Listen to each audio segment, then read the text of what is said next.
Restaurant ওখান থেকে কিছু বলে নাই মানে সঞ্জয় দা যে অর্ডার আছে না আমাকে এখান থেকে তো বলা হলো যে এখন মানে সঞ্জয় কিছু তোমাদের বলেই নাই। আমি তো এক্ষুনি বসলাম, জানি না বলে অসুবিধা কী হয়েছে? রেডি হয়ে গেছে তো, চলবে। রেডি তো এখন হয়েছে, আমি তো এখানে গাড়ি আছি আধা ঘন্টা দিয়ে না। হ্যাঁ, তো মাল রেডি হবে, ঠিক আছে। হ্যাঁ, তা আমাদের এখান থেকে বলা হলো যে মানে সঞ্জয় এখন কিছু মানে বলেই নাই। কাকে বলে? তোমাদের মাল তো রেডি হয়েছে, মাল তো এখন রেডি হয়েছে। 25 মিনিট লাগবে না একটা মাল? হ্যাঁ, যখন আমি এখানে মানে আসলাম তখন তো বললো যে মানে সঞ্জয় দা কিছু ফোন আসেনি হয়তো। হ্যাঁ হ্যাঁ হোয়াটসঅ্যাপে দিয়ে রেখেছে, ফোন করেনি হয়তো। হ্যাঁ, তো ওটা এখন রেডি হয়ে গেছে, চল যাও আবার।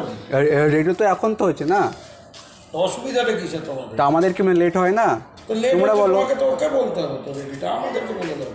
তা আমরা তো ওকেই বললাম তো। আমার সাথে এত কথা বলে তো লাভ নেই তোমার। তোমার সাথে তো আমি তো ওটা তো মানে বলছি না, আমি শুধু বলছি যে সঞ্জয় দা যে তোমাদের কি বলে না যে না, ও তো বললো তো, একজন বললো তো, আবার কতবার? হ্যাঁ, বেশ হয়ে গেল। আবার কতবার ভেরিফাই হবে? একজন বলে